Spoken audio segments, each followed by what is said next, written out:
Hello to my new clarinet players. I'm Rachel Jervis and I thought I'd just make a little video about how to set up your clarinet.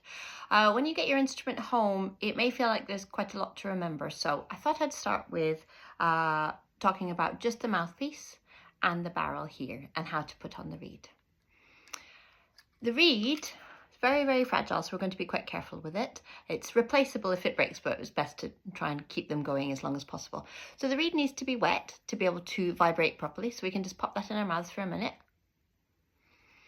And we're going to line up the curve of this reed here with the curve of your mouthpiece here, okay? So easiest way to do that at home is to lay it flat so you've got gravity helping you out and you don't drop it.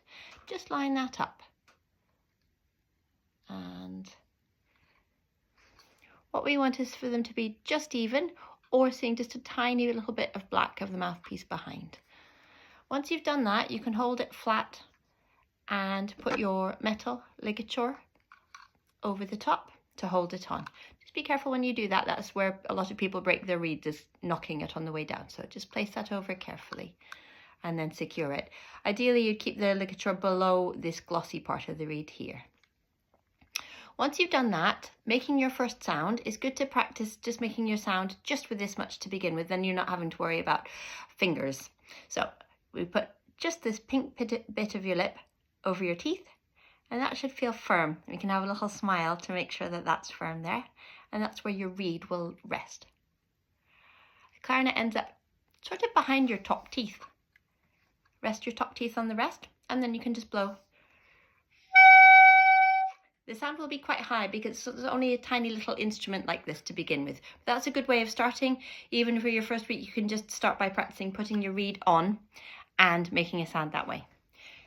If you want to carry on, we can add a little bit more. Your clarinet pieces, you've got the bell at the bottom, then you've got the parts with the keys. Okay, this is the upper joint. It just has the one hole on the back, and the lower joint which has nothing. Just be careful when you put these two pieces together. We're just going to put them together and just wiggle them gently, keeping all of these holes facing the same direction because there's some keys here that can bump into each other. Just give that a gentle twist.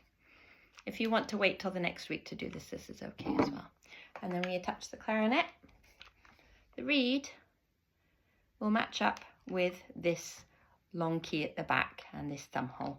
Okay, and today we had to go learning an E, which is your thumb, and that top finger is going to be your left hand at the top of the clarinet. Okay, good luck. Any questions, just let me know.